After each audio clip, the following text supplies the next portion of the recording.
Hi, and welcome to IT Management. This is a real-world example, a case study of a hybrid waterfall agile approach. These can really work well, but there's a few traps you need to be aware of. And I found looking through that there aren't a lot of real good examples on YouTube or Google of a case where you could kind of understand how this works. There's, even on the PMI website, there's one of it's a bakery and it's a little too on the nose. So what we're going to do here is go through a case study of a third-party integration. This is where I think these really work well. You're doing you bought a piece of software that manages your warehouse or is materials handling, HR system. So you've bought this third-party project, ERP system, an accounting system, and you know there will be customization on your side. So you'll often do these in a parallel approach, meaning you'll do the third-party software as or the hardware infrastructure changes that have to be made to support all this are going to be done in a waterfall approach. And then sometimes, a lot in our case, what you'll find is the sprints will go along with the path of the waterfall. So when that happens, you're kind of working together on these two projects that are kind of really one big project. You'll reveal things that you thought you needed, and you find out you don't. So that's an example of not just failing quickly, but failing successfully. You discover something in the new third-party app that you don't need. Had you done just this in Waterfall, you wouldn't have done this. You'd have gone all through your third-party integration, and at the end, you would have started all your customizations.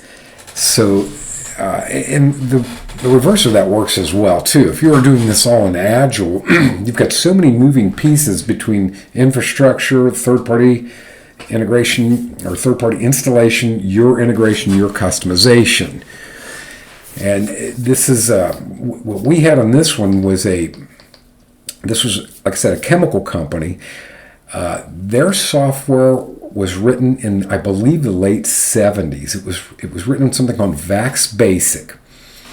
And it ran, they didn't have a PDP-11, which I think was the name of the computers. The VAX computer was hosted for them by somebody far away. They had to remote into it, all green screen. It was very expensive. And the company that was charging them all this, even though they were probably making a lot of money on it, they didn't want to do it anyway because they had to maintain this one old system because this was in the 21st century. So when we did this, and this is what you'll find as the project manager on something like this, is because it's been there for so long, the vendor will come in and say, well, ours does it this way and this way because this is a third-party app. You're not customizing the whole thing, and you need to change your processes to fit this. That's, I've mentioned this before, it goes back to something called Chesterton's fence. You don't just want to ditch those processes. They're there for a reason. And in the case we were working on, they were developed over at least 30 or 40 years. So now you've got, there's some customization coming here, but the company coming in with the software, they already have a project plan to do this. They've done it hundreds of times, hopefully. So their project is going to stay kind of on this path. They know there's going to be things you're going to be implementing or inserting along the way. But they're pretty strict, and they should be, on how they have to get it done because they know that works. So in our case, it was material safety data sheets were one I remember clearly, is they had a system for doing that, but it wasn't going to, their system was built more for manufacturing metal, making things, whereas ours was mixing chemicals together. The MSDS safety sheets are much more critical. And we had to get them a lot faster, and they had a process already in place to move those through the system, so we were going to do that. So when you're doing this, if you break that down where you've got this waterfall kind of overview from here to here, and it may be beginning to end, a part of that integration is waterfall or implementation is waterfall, and you have Agile in the middle of it on these parallel projects. That's where this hybrid approach is, or this is one good example where it really works well. So, but when you're doing this, there are a couple of tips that I can give you that struggled through not having. The first is it may be, and probably will be necessary to have two completely different test environments. Your Agile team can't step on your Waterfall team, and you don't want your Waterfall team to get slowed down by your Agile team. So, and again, when I do these videos, I know a lot of people from big companies, well, we always have 3 test environments. Okay, probably, but if you're at a $20 million company, you might not have that. Well, this is a case where it pays to get that done. And with the growth of the cloud, you can spin a SQL instance up in Azure and even a virtual network up there pretty quickly and pretty efficiently and pretty affordably. So that might be a way to do it. But try to have at least 2 test environments so you're not stepping on each other. People say this all the time, well, it's really still a test environment. Yeah, but they're on a different path than you are. So if you have another one, you can catch up to them on the data as long as you've got enough data in there to do your testing on. So that's tip 1. Try to have 2 test environments separated for this, and then just get, as and TFS even does this, getting good at that continuous integration, continuous deployment. You can do these in Docker where they're not stepping on each other as much. The second tip I can tell you is you have to have one project manager at the top over both.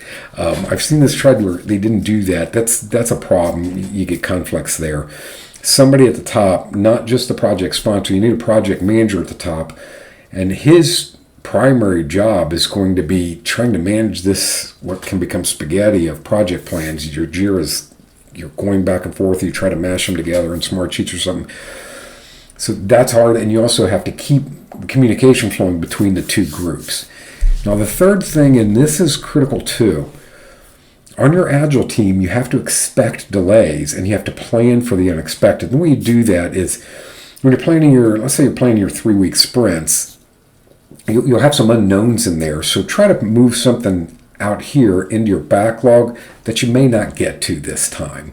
If there's no delays, you're not going to get to that, but you can usually determine or set your priorities. That these 4 or 5 priorities, the low priority things, are also don't have a lot of dependencies to them.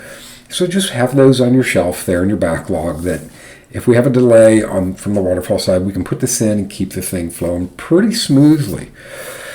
The last is, this is a tough one. It's mistakes I've made before. I would never do this again. Don't let your Agile team tell you that we can catch up if we just work some long days. We did this. We had gotten behind the third-party integration team. They needed something that was mission critical to us, and it was for them just, well, we have to know where you're going with this to move on to the next step, which I think was the shipping side of it. We worked at one point, I believe, 36 hours in a row, and then we would go back, everybody would go back, hey, try to go take an hour or 2 nap or a 4-hour nap.